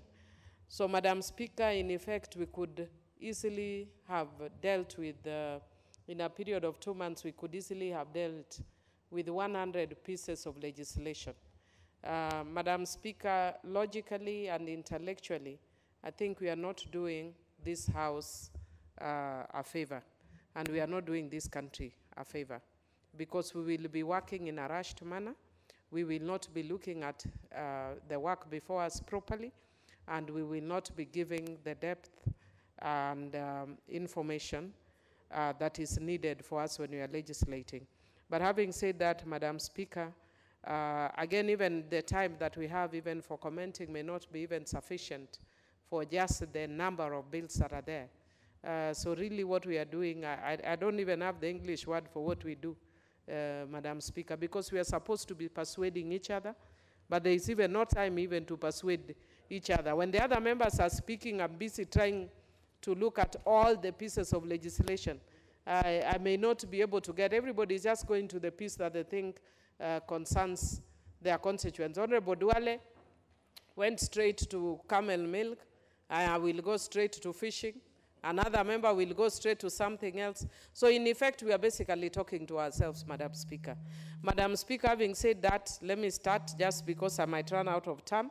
Let me start with the fisheries bill, management bill, Madam Speaker, the amendment to the bill. Madam Speaker, again, just going by the things that I've said, I've looked through, and the reason why we are not able to really do justice to this bill, when I even look at the annex of the parts of the bill that we're supposed to be dealing with, it's not even comprehensive. You don't have there are some parts that are included, but there are some sections that are not included. So even when you are making references, it becomes very difficult to make a logical reference. But having said that, I have more queries than even contributions. I sat through in the last parliament when we are passing this new act. This is an act which is very recent, so I'm even wondering why we are in such a hurry to amend. And I think the executive is taking parliament for granted. Once we have passed something, give it time, let it be tested. Instead of every 6 months we are bringing back, like the only thing they're doing is trying to persuade us every 2 months. I think they need to do their work to persuade us so that once we pass a law, it can stay for a while. Because even the government has not changed. It is the same Jubilee government. So the policy even on fishing has not changed. So whatever we passed for that government should be the one that is available now. So when we are talking even of defining artisanal fisheries, why are we rechanging the definition?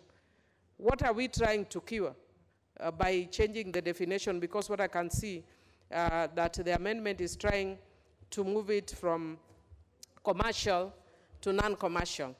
And then, Madam Speaker, I can see that part of the things that is being done is removing aquaculture from the ambit of fishing, so that we are not considering aquaculture as fishing. If it is not fishing, what is it? Is it keeping cows? I don't understand, Madam Speaker. Or is it keeping camel? Is aquaculture about keeping camel or cows? So, Madam Speaker, I think that's what I'm saying. For me, I have more questions than answers. And especially because I've also raised a lot of concern in the past about the focus of the blue economy that seem to be more focused away from the internal waters than elsewhere. You always start from your strengths, not of weaknesses. If I wanted to focus on, growing, say, vegetables, I will not go to Suba North because that's not our strength. But if I want to deal with fisheries, I will go to Suba North and ask the people of Suba North about fisheries and how we can improve. If there are dwindling stocks of fisheries, then I would be investing in other things, aquaculture, within Suba North and such areas, surrounding areas. I would be investing in cage farming within Suba North. Where is cage farming in this? Why aren't we bringing amendments relating to that? And Madam Speaker, I am not very happy with the direction that the fishing policy and the mindset is taking from the executive. And I would want to urge my good friend, the PS, who is very skilled in fisheries, that he needs to go back to the root of fishing, which is Nyanza, and give a focus, the due focus of fishing to Nyanza, so that the sort of amendments that are brought here are not amendments that are going to harm the Nyanza people. Very recently, I was involved in a very big meeting. This was apparently the third meeting for a security meeting between Uganda and the Kenyan authorities on fisheries and issues of the lake. And they raised very many concerns about disparities between the laws of Uganda and Kenya. And when there's a clash between the Ugandan authorities and the Kenyan fishermen, they tend to use the Ugandan law. What I had hoped that I'd see here, which is what we had actually agreed on, is amendments that seek to harmonize and bring the Ugandan laws closer to the Kenyan laws. But this is not something that can only be done on the Kenyan side. It requires at the Kenyan and the Ugandan side, sort of in harmony before then we amend these laws. But these haphazard amendments are really not good for the Kenyans. Madam Speaker, I'll hopefully have more time to look at them again in depth, because what we are doing here is really cursory because of the time. But I'm hoping to look again at them more in depth. But I want to comment also very briefly on the Statistics Act, Madam Speaker. Again, also because of the nature of the presentation and the time, tends to raise more questions than answers and or comments. For instance, when I look at the first schedule, and it's talking about matters concerning which statistics information may be collected, compiled, analyzed, abstracted, and published. And if you looked at the entire list of the things that they provided, I do not see issues of child-headed households, which is a very big concern, especially for me in my constituency, where you have children whose parents have died. Indeed, in my CDF form, now I have the issue of persons with disability and child-headed households, because there are households where children are the ones taking care of children. Why don't we take statistics on children heading households? Because that is a problem that we have. Where is the statistics of single mothers? Because that is a very big issue in every county in this country. And then, Madam Speaker, I'd want to commend the amendment that I've seen on the Sacco Societies Act, on the special fund that supports indigent innovators. And Madam Speaker, on this, I'll be speaking especially to the issue of M-Pesa. Madam Speaker, every time I travel out of the country, or even as recent when I was watching CNN, there are two things that are celebrated. And it is sad, I think it's the usual cliche of the prophet that is celebrated away from home. M-Pesa and CDF. Madam Speaker, other countries come to this country to celebrate the work that CDF is doing in this country. But at home, we are even taken to court because of CDF, because of the issue that CDF is purportedly, goes against separation of powers. Yet the president is a super legislator And really, so we don't have really, I wouldn't say we have any separation of powers. But having said that, we do not celebrate the real person that came up with M-Pesa, but this amendment will give or will acknowledge young innovators who are poor and who do not have the capital or resources that they need to come up with such good ideas. I see my time is up. Madam Speaker, I will support with amendments. Thank you. Support with amendments, very welcome. You know the procedures of yours and the points of your amendments, Honorable Millie Odhiambo. The member for Seme.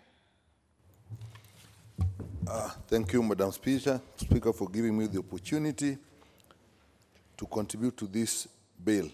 But, Madam Speaker, before I do, there's an issue that came here earlier, and let me put the science to the statements that people are making about the medicinal value of camel milk. Now, it is part of the dairy. It is part of the dairy. It's part of what? Yes. So, Madam Speaker, the truth is about camel milk. It has got more protein. It has got more iron. It has got more fat.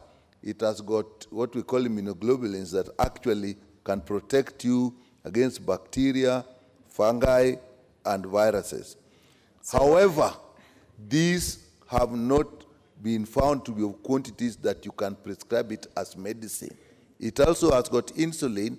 Again, this has not been found to be in quantities that can be prescribed as medicine.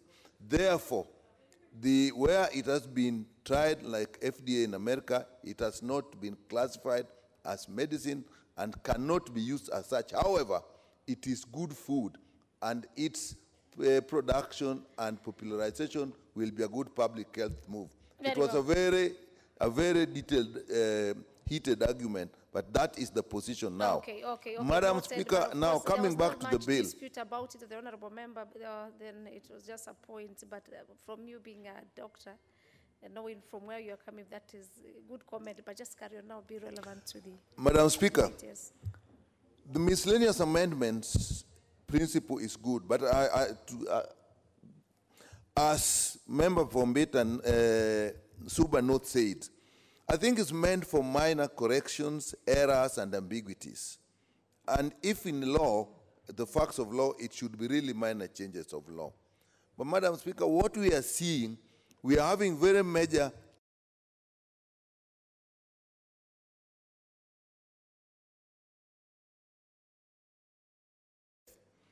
we are changing modes of appointment of officers as put down in laws.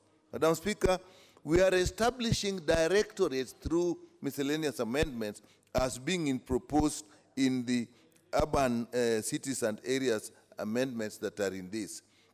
So, Madam Speaker, I think if we do this and we do it with so many bills, we do not give those serious issues adequate consideration. And no wonder we are having very many of them, Madam Speaker, coming back and forth, as somebody said, cyclic legislation. In the current bill, Madam Speaker, we should note that a lot of the bills that are being discussed here have actually been discussed recently. The amendments being proposed have been discussed recently. KEMSA has just been discussed. NHIF has just been discussed in the Health Laws Amendment Bill. Urban Areas and Cities Act has just been discussed not long ago.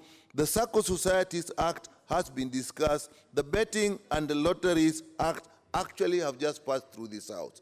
So, Madam Speaker, I think we should use miscellaneous amendments for what is meant and not these omnibus issues that actually bring a lot of complications. Madam Speaker, my recommendation, therefore, is that when we come to the committee of the whole House in these miscellaneous amendment bills, surely the committees must guide us, because otherwise there will be a lot of repetition or changes of what has already been discussed. Because all those bills have said 5, we have actually just gone through in this House. There may be differences in what is being proposed, but it is important to look at that at the time of the committee of the whole House. Madam Speaker, going directly to some of the amendments that are the acts that are proposed for amendment. The NHIF Act, Madam Speaker, I think it has got two elements. One element, the proposal to change from the word hospital to health, is important if we look at the role that we intend to put NHIF to, and the expansion of the contributions that are being proposed. Madam Speaker, it is being proposed that now there will be contributions from the governments, from the county governments, but more importantly, from employers. That will definitely almost double the income, the revenue that will go to NHIF. And therefore, it will really be possible to use this organization to spearhead our universal health coverage if we choose, as we should, to use health insurance as the basis of our universal health coverage and not tax. Unfortunately, in the pilot, we seem to be talking about tax-based universal health coverage.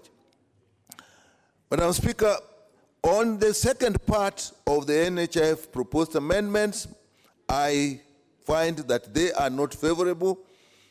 We are removing from the membership the Office of the Director of Medical Services, Federation of Kenya Employers, KOTU, Kenya National Union of Teachers, KUPET, and Madam Speaker, these are very important sections of the formal employment and service provision. I do not know how we can run NHIF without those being as members. And what is being proposed, Madam Speaker, is to have 5 members appointed by the minister in a way that is not put clearly.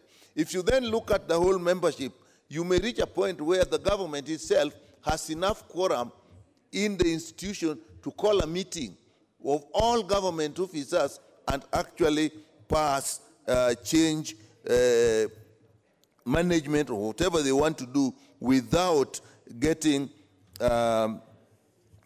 contribution from the stakeholders as it should be.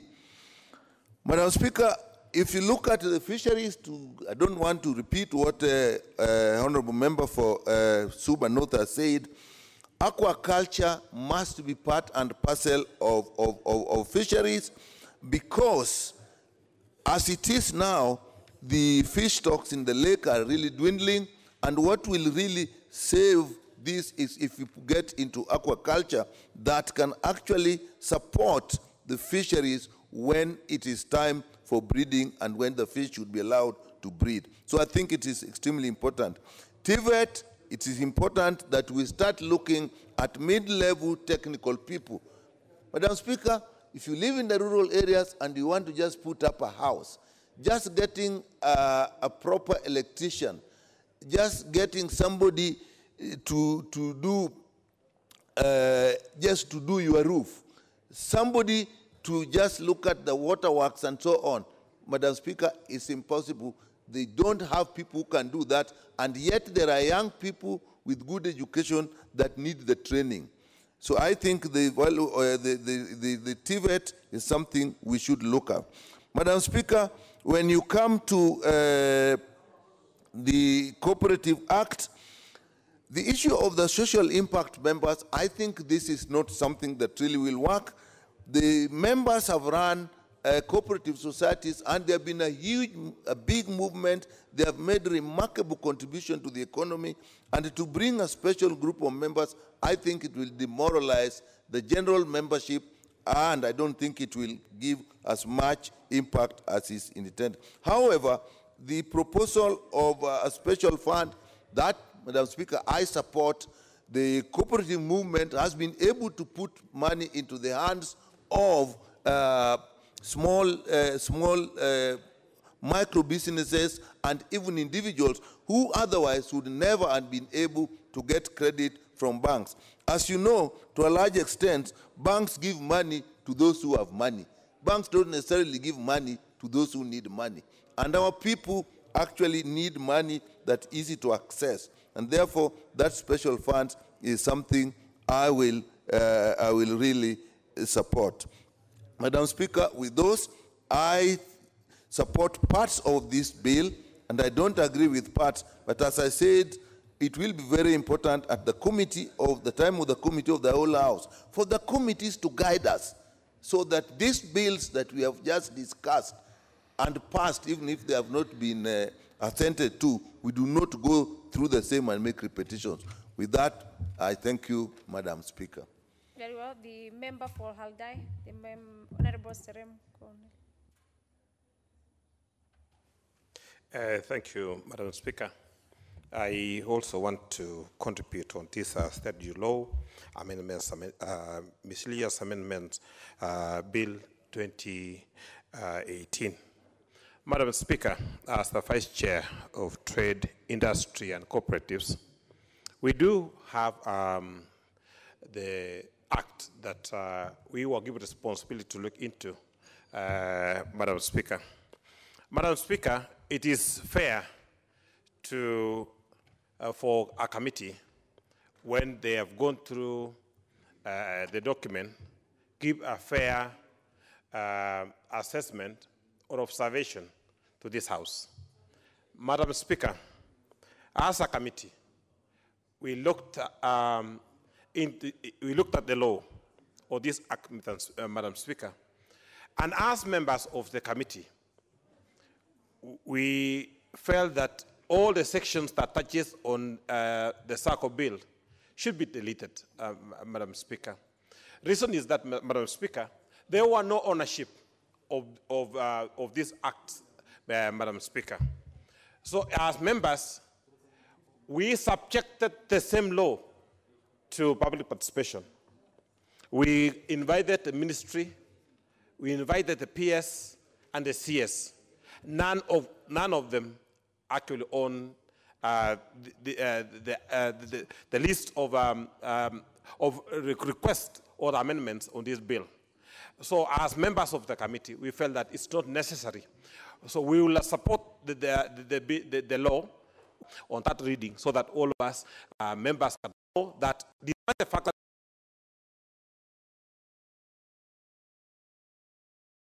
by Honorable Maanzo. It was unfortunately treated as a rumor. It was unfortunately treated as a personal attack by the leader of majority, and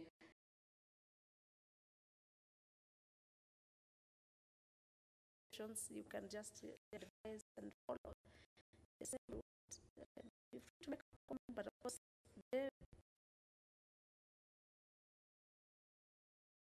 direction given by the Speaker. I was just taking up from what the member of Parliament has spoken about, right? As we know, it is not illegal to actually put them in one document, but it is totally unfair for the members of this House trying to go through 10 pieces of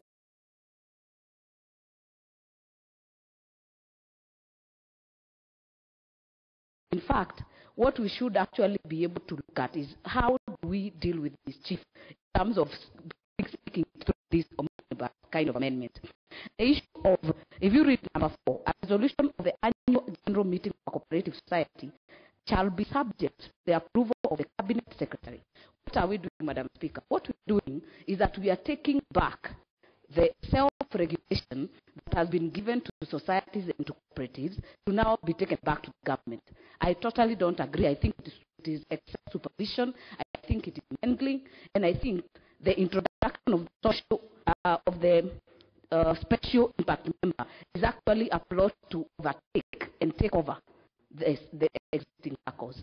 Madam Speaker, if you look at this amendment, section 19, the social impact member shall only vote on resolution relating to the special fund, the investment committee, the special fund trustee, and the matters accidental thereto. What does that mean, Madam Speaker? It may look like it is an easy thing when you see an exception, but these are the main issues. Really, in a circle, these are the main issues. The member just comes in, do not subscribe, do not pay any subscription. They are allowed to take serious issues and actually serious votes as opposed to the original members of SACCO. The members of the society, if you read number 3, Madam Speaker, the members of the society, other than the social impact members, shall not be entitled to vote on matters for the social impact members. That's an exclusion club. That class, Madam Speaker, it is not defined. We don't even know how you introduce them into SACCO, and they come with their money, it does not make sense, not one bit, and it should be reviewed. Madam Speaker, if you look at page 429 of the social impact member again, they say the social impact member, the special fund investment policy means the policy formulated by investment committee to govern investment from the special fund. The special trustee means the trustee constituted under section 47. Madam Speaker, the details, it may look like it's an easy amendment, but the devil is in the details. What this will totally do, it is a takeover to the circle, and if you look at special fund, you'll see that part 2. They said they shall be paid into the special fund monies received from social impact members. Do we even question the source of these monies, Madam Speaker? And as much as I appreciate the issue of supporting innovation for young people who don't have jobs, I totally think we cannot close our eyes to the source of money that is being put by this club, this class that have been introduced. What to me it seems, Madam Speaker, is that this will be a source of takeover, to be a source of money laundering. If it is not taken carefully, if it is not well thought out, people will come from with money from nowhere. If you want to get an investor, Madam Speaker, would rather we even put money in wealth fund, we put money in youth fund, we put money in women enterprise fund for people to borrow to access, to be able to do and make their innovations a reality. But it is even the private sector, Madam Speaker, if you watch the case be Lion's Den, which is a continuous program on TV, it's actually looking for innovators who have ideas and don't have the capital. So as a person, as an individual, I can look at a situation and think this can make me money. I can make a deal, I can get a 70%. So in terms of source of funding, we really cannot close our eyes to issues of the source of the money. And that is very critical, Madam Speaker. If you look at the investment committee that has been proposed, literally, we believe that now you cannot achieve what you want to achieve in life unless you are in betting. Children are betting. We are more now focused on getting more revenue from the betting companies as opposed to dissuading people from betting and secondly encouraging people to work hard. You don't work hard by betting. We cannot grow this country by betting. You can't. There is no investment in betting. We are charging, even the other day, we amended the law to make sure that those people who win, we get a fair share in terms of taxes. But moving forward, Madam Speaker, as much as we are getting some revenue from the betting, we need to dissuade this craze that is in the country. That now people are not working, they're just seated somewhere in an office, in a house, you know, betting 20 shillings, 30 shillings, and it has become so enticing that even school-going children are betting. We are even shocked, I was even shocked to see my own colleagues here in Parliament participating in betting. And if it has gone to that level, then definitely there is a problem. Madam Speaker, I want to register my reservations about this miscellaneous amendment bill, and at the opportune time during the third reading, definitely we will bring our report as a committee rejecting all these amendments that were brought forth and disowned by the ministry. Thanks so much, Madam Speaker. Very well. At least now Honorable Kanidi Kega knows the procedures in the chair on how to handle the matter as it was also ruled. And I think that is the best way. So members, please be advised. The member for Rongai.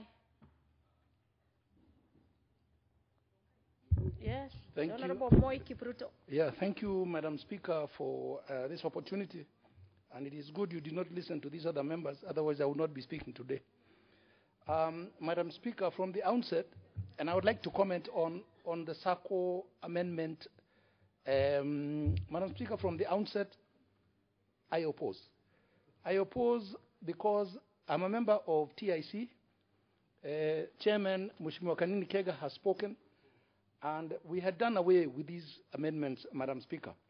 But these amendments, Madam Speaker, it aims to create a class of members that are referred to as social impact members.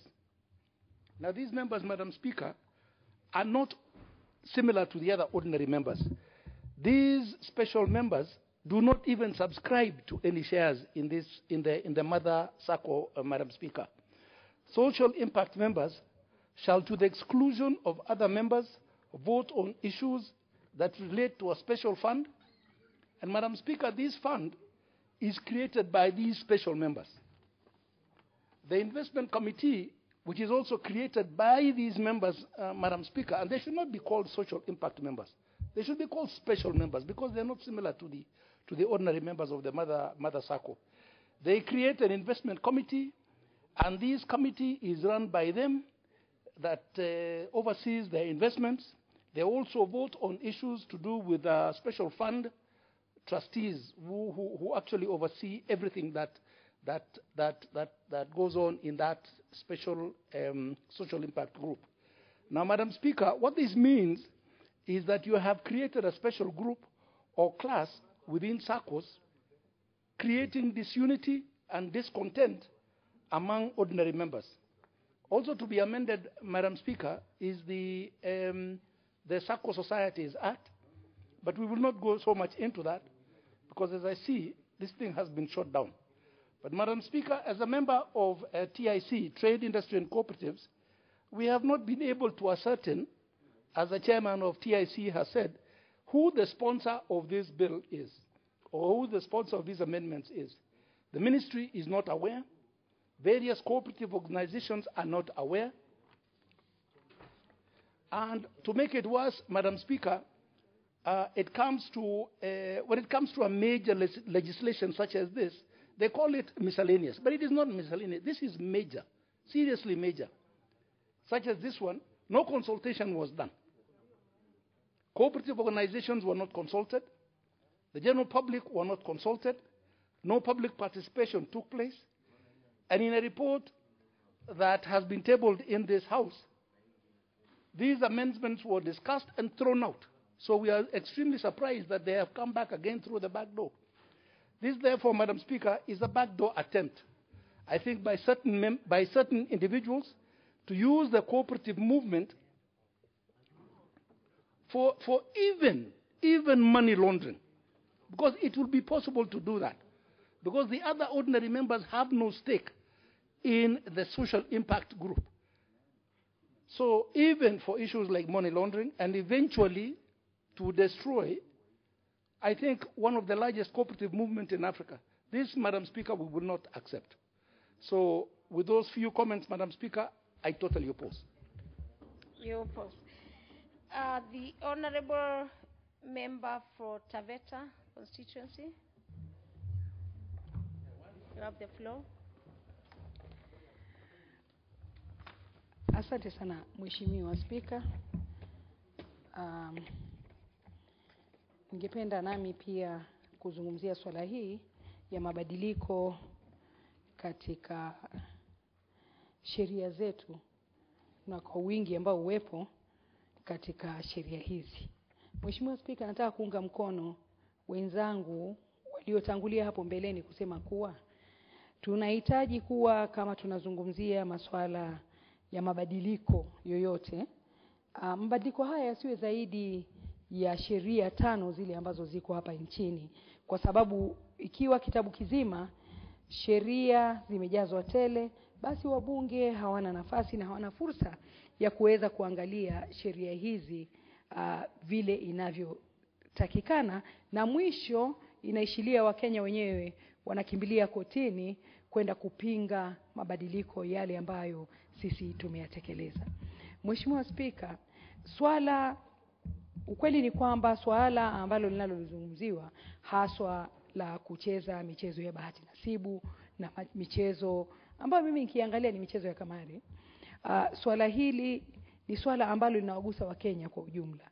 Hivyo basi riba ile ambayo inayotakikana na ushuru ule unaotakikana kuweza kupatikana kwenye uchezaji huu wa bahati nasibu na uchezaji wa kamari hapa nchini ni sawa kweli uwe juu, lakini vile vile Wakenya wanahitaji kupatiwa mafunzo maalum kuwa michezo hii isiwezekana kuchezwa na kila mtu, haswa watoto wetu ambao wanatumia hata hela zile wanazopatiwa za mfukoni na hata kuchukua hela za wazazi nyumbani kiholela ili kuweza kucheza michezo hii wakifikiria kuwa bahati yao iko kwenye bahati nasibu. Mheshimiwa Spika, swala hili ni swala ambalo linatakana kuangaliwa kwa undani zaidi na sio kwa haraka, kwa sababu ni swala limezungumziwa kwa muda mrefu. Vile vile Mheshimiwa Spika, ukiangalia kuna swala la mambo na maziwa, kuwa kupendekezwa kuwa maziwa ya mbuzi na maziwa ya ngamia yaweze kuongezwa katika sheria hizi zinazosimamia halmashauri zile zinazosimamia masuala na maziwa. Mheshimiwa Spika, ni sawa haswa, manake wengi waliolelewa ambao waliotumia maziwa haya ya mbuzi na ya ngamia, ukiangalia sana afya zao zimedumishwa, na haswa ukiangalia hata wazee wale ambao wamekuwa wakitumia maziwa haya wameweza kuishi kwa muda mrefu, kwa sababu mili yao inapata nguvu za kupigana na magonjwa. Lakini ninavyosema ni kuwa hili ni jambo ambalo haliangaliwa kinaganaga, lakini kweli ni kwamba waliolelewa na maziwa haya kuna tofauti kubwa sana na wale wengine. Kwa hivyo basi kugeuza sheria hii ili maziwa ya mbuzi na maziwa ya ngamia yaweze pia kuwekwa katika sheria hizi ni sawa kabisa, Mheshimiwa Spika. Ningependa kuzungumzia swala la bima inayosimamia masuala ya afya hapa nchini, hapo mwanzoni ikiitwa bima ya kitaifa ya kusimamia masuala ya hospitali.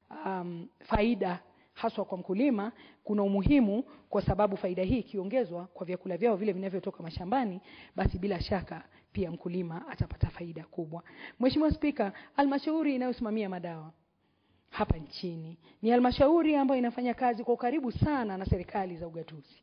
Maanake hospitali nyingi na huduma za afya nyingi ni zile ambazo ziko chini ya serikali za ugatuzi. Hivyo basi sheria hii ambayo inapendekezwa ibadilishe sheria inayosimamia ugavi wa madawa hapa nchini kwenye halmashauri hii, ili iweze kufanya kazi kwa karibu sana na serikali za ugatuzi, kwa sababu wao wako na wafanyikazi wa kuhakikisha kuwa dawa zile zinazopeanwa kwa wananchi ni dawa ambazo zitafaa afya ya mwananchi, na sio dawa tu zimeletwa nchini kiholela, na serikali za ugatuzi haziwezi kufanya kazi hiyo, isipokuwa halmashauri hii ndio itawezesha kufanya kazi hivyo. Na pia wakinunua dawa kwa wingi inakuwa rahisi na inakuwa nyepesi kwa mwananchi ili aweze kupata dawa na huduma zile zinazofaa.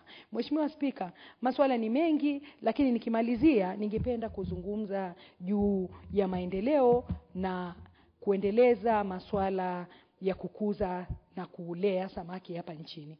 Mheshimiwa Spika, sheria hii ipo tangu mwaka wa 2016, lakini vile vile kuna umuhimu ya kuwa kamati zile zinazotengenezwa ziwe zinahusisha kila mtu. Mheshimiwa Spika, nikimaliza, the Kenya National Bureau of Statistics Act very well.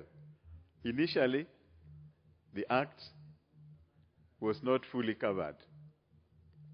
A lot of amendments have been brought in. Debate, and it's a house of order, and that, Madam Speaker, we really need to be allowing debate on issues as they come up in a way that is going to help this country move forward. Because even wherever there are even cases outside there, if a court of a lower judge, a judge of a lower court makes a certain judgment, it is still open to appeal. And even if at an earlier time the Speaker of the National Assembly had made a certain ruling, and then new information comes up, like the ones that have come up from the Vice Chair and the Chair of the Trade and Cooperative Committee, it is a matter that needs to be looked at afresh, because I, for one, will not agitate for a case where the committee says it made certain recommendations. And the recommendations it made against have been still brought to be tabled in the House, where the Cabinet Secretary and the Principal Secretary responsible disowned the information, and then the matter is still brought to the House for discussion. I think we need really to understand, and we really need to listen and be able to even discuss issues that had been ruled out if there wasn't sufficient information. For that matter, Madam Speaker, the issues of the cooperative societies, Honorable, having been informed duly, Honorable Danga Makoa, there is a point of order by nominated Sankok David. Yes, Honorable Sankok David. Thank you very much, Honorable Speaker. And Honorable Speaker, I think the Speaker have made a ruling on this matter. And it is out of order for us to keep on repeating while the Speaker have made a ruling. And the Speaker, Honorable Speaker, is always right. Okay, Madam Speaker. Honorable Sankok, you're just also repeating what I said. So, Honorable Member, yes, it's a house of debate. You can debate and say what you want to say, as long as it's within the debate of the House. And if you are in the House, some members you are coming, what the honorable members are speaking to was raised actually as a point of order as Honorable Manso, and it was noted. So you carry on with your debate.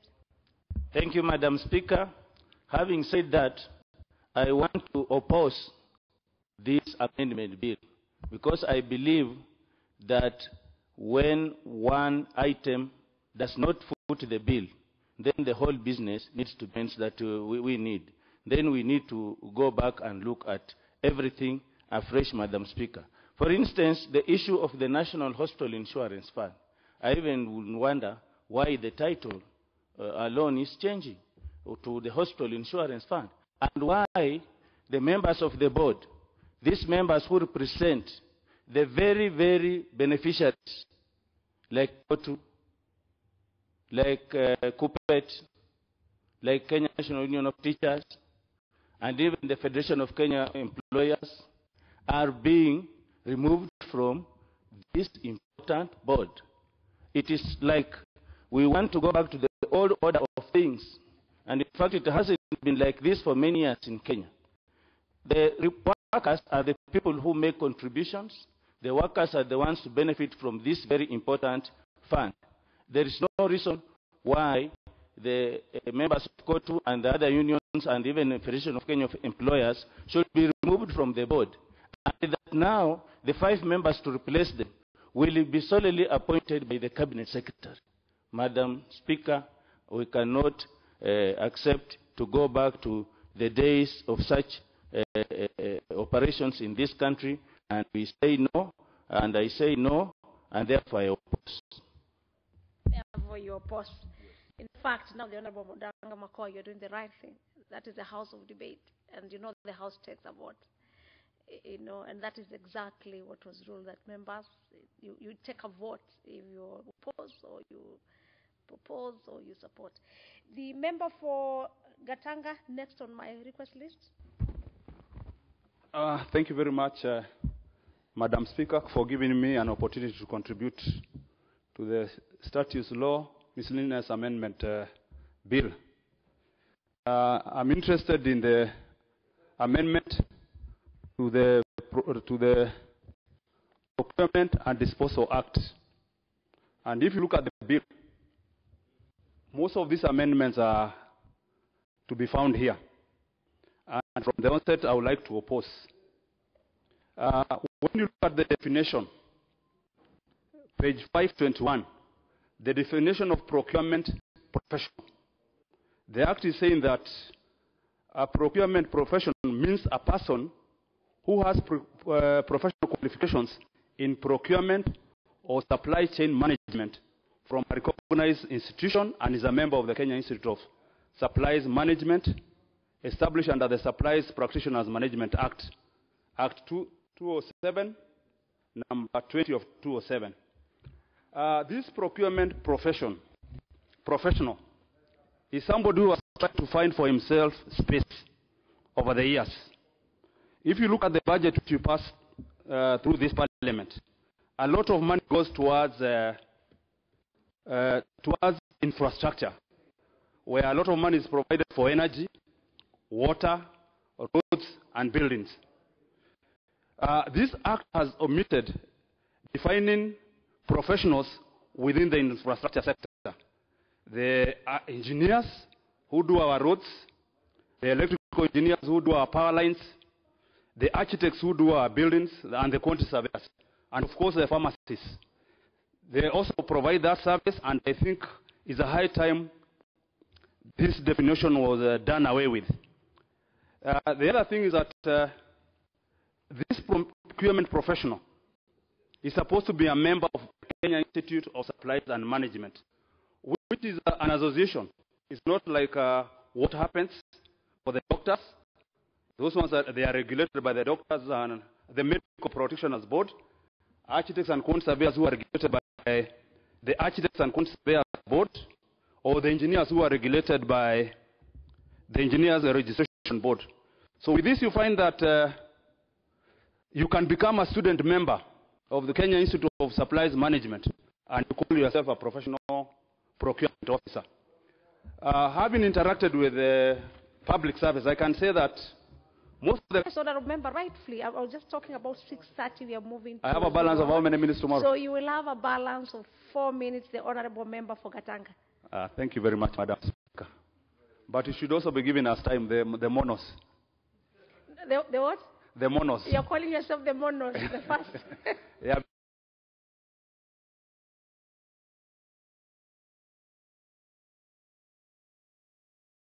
Monos are the first chairman. Okay, thank you very much. Honorable Member, you will have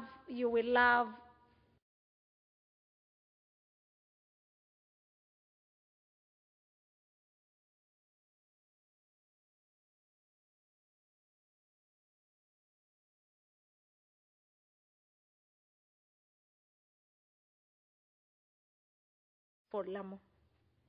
Honorable Member for Lamu, you can move your statement. Thank you, Mr. Speaker. Madam Speaker. Honorable Speaker, pursuant to Standing Order 43, I wish to make a statement regarding importation of fish into the country. Honorable Speaker, I wish to commend His Excellency President Uhuru Kenyatta for imposing a ban on importation of fish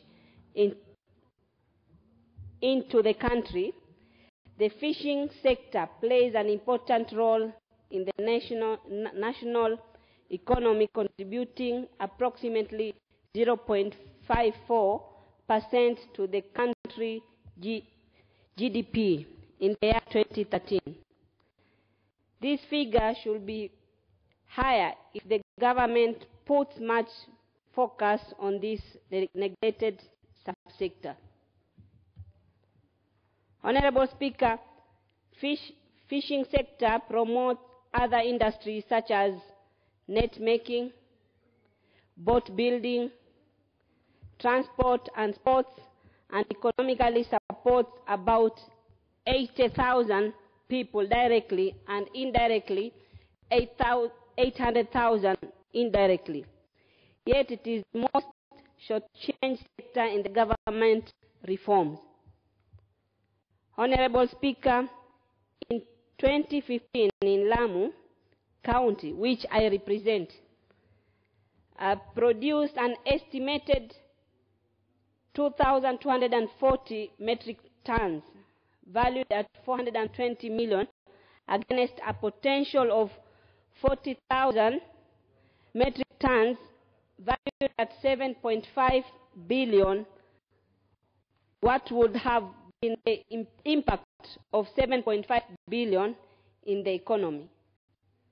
Honorable Speaker, with such numbers, you cannot rule out the contribution of this industry to the Big Four agenda.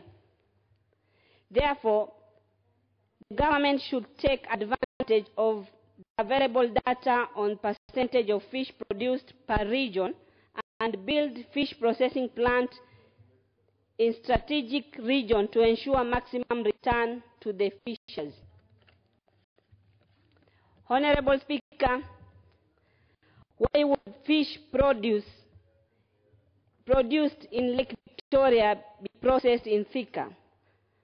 Why would fish in Kiunga in Lamu be sold at 50 shillings and the brokers who buy from the sell at 400 shillings in Mombasa? What has the government done about the water hyacinth in Lake Victoria? Honorable Speaker, fish has also been an art passed down from one generation to the other. We need to prioritize the safety of these fishers and guarantee their security as a measure to revive topical concern. So I will give the members 3 minutes to make comments on or debate on the statement by the Honorable Member for Lamu. The member for Seme. Thank you, Madam Speaker. I think this is an extremely important 0 hour. It is good that we have banned the importation of fish from China. But I think the most important issue that we should look at is why is fish coming from China? Because the reality of the issue is that there is a big market and our fish production has dropped both around the lake and at the coast. And this because we have not really seriously developed the fishing industry to compete. If you look at Kisumu, for example, it's amazing that in the local market, Jubilee market, which supplies the most of the fish in Kisumu, 70% of the fish is now coming from China. And when the ban was put in place, in fact, the local people were concerned because they're saying now we'll not find fish. And the production in the lake has dropped by 50% between 2014 to 2015. Over the same period of time, Madam Speaker, the amount of money we have lost as a country through importation is about 1 billion Kenyan shillings that has gone to China through the same process. And the reason is, in this particular case, there's illegal fishing. People use illegal fishing here. There is overfishing. There is fishing in breeding areas. There is pollution. And at the lake, you find the problem of hyacinth is a big problem. So whereas I support the ban, I think the most important approach to this would be we must look at the fishing industry. In the lake, for example, we must develop aquaculture to the extent that when we need to protect the fish, the breeding areas, the fishermen have somewhere to get the fish. And I think the aquaculture will do that. So that if we go in cage farming, for example, or if we go in pond farming, then that will produce the fish that will now release pressure on the lake and the breeding areas. I think if you go to the coast, again, I think you need heavy fishing gear and the more sophisticated fishing and marine biology to support that. We must just invest money in fishing, both at the coast and around the lake. Without that, the market forces will actually bring Chinese fish in. But I think this is an important contribution, and I thank the member for bringing this as a topical issue in this 0 hour. Thank you, Madam Speaker. Thank you. It's indeed a very topical issue. The member, let's hear the member for Matungulu, Honorable Mule Mutinda. Do we have fish in Thank you very much, Madam Speaker. And I want to thank Honorable Member from Lamu for bringing up this issue, Madam Speaker, of fish within our country. Madam Speaker, sometimes it becomes very difficult to understand this country, whereby we have resources and we are not utilizing the resources to benefit Kenyans, but we want to use the resources to benefit other people. Madam Speaker, it is a pain for the people who come from the coast and Nyanza area, whereby fisheries need to come out with very clear direction on how they need to empower the local farmers of fish. And Madam Speaker, it perturbs me. If we are going to continue to allow everything to come from China, I'm foreseeing a situation whereby even the laws will be coming from China, Madam Speaker. It is sad, Madam Speaker. And I want to put it very clearly, Madam Speaker. As a House, we are going to stand with this. It is important for members to understand that at 0 hour, we need to come out as members of Parliament. It's the high time we wake up and protect our resources, Madam Speaker. The resources we have in this country are enormous. The people from coast, they should benefit from the resource they have been given by God. The same way the people from Turkana are benefiting from the resource of oil when we are full-blown exploration of oil and pumping oil and selling oil. Madam Speaker, I want to put very clearly, as members of Parliament, we are the voice of the people, we are the protector of the people, we are the people to give direction in some of the issues. And as I finish, Madam Speaker, I want to reiterate about the miscellaneous bill, Madam Speaker. That's the problem we're having, whereby ministries come and denounce these bills on floor of the committees, and they leave such important issues as executive of fishing in the country. Madam Speaker, we'll support her. We'll make sure that the necessary legislation and investments need to be done. No, your time is over, not remember. But we'll still have your time to debate still on the other miscellaneous, because you did not speak to it. The member, Ole Sankok. Thank you very much, Honorable Speaker. And Honorable Speaker, may I first of all start by congratulating the member for Lamu for bringing such an important statement to this House. Honorable Speaker, we really need to support this statement because it has come at the right time. Honorable Speaker, we also thank the President for banning importation of fish from China. Honorable Speaker, but we need more stringent measures to encourage and more investment put on fish farming. Honorable Speaker, it is very shameful that at this era and in a country that is blessed with a lot of water masses, including Lake Victoria, Lake Naivasha, so many water masses in the Indian Ocean, and we have a long coastline that we could actually invest on and get more fish. It is shameful that we import fish from China. And at this rate, where we have imported so many materials, SGR, labor from China, now fish, very soon we'll even be importing even kids from China, Honorable Speaker, if this is not taken care of. Honorable Speaker, we would like to urge the government to move out from a culture of so much social protection and making our citizens look like supplicants, always seeking favors, to investing on some of these economic activities that will economically empower our communities and economically empower our youth. Honorable Speaker, it beats logics that we lose 1 billion just in a single year to buying fish from China. Honorable Speaker, and our own harvesting of fish or fishing in Lake Victoria, reducing the same duration of time by 50% because of water hyacinth, because of us as a country not taking real measures in exploration of fish farming. Honorable Speaker, we want the government to invest more, especially on the coastline, where we need more machinery, and we have a very big chunk of the ocean that we can fish on and be able to meet our demands as a country. But if we don't invest on that, then the supply and demand curve will come in, and we'll find that our fishermen will be out of market. And let us also have the Department of Fisheries putting laws on inhibiting. Thank you. Honorable Duale Dahir, member for Dadaab